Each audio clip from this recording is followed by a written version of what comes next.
أعوذ بالله من الشيطان الرجيم. الله الذي جعل لكم الأرض قرارا والسماء بناء وصوركم فأحسن صوركم ورزقكم من الطيبات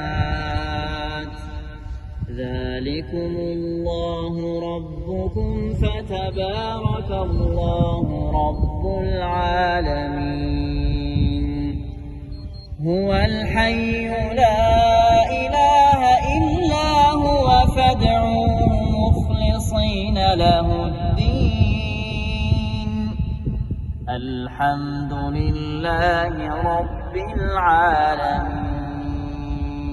صدق الله العظيم. يا بلبل الأغصان غرد مدى الأزمان عن أهل وحي الله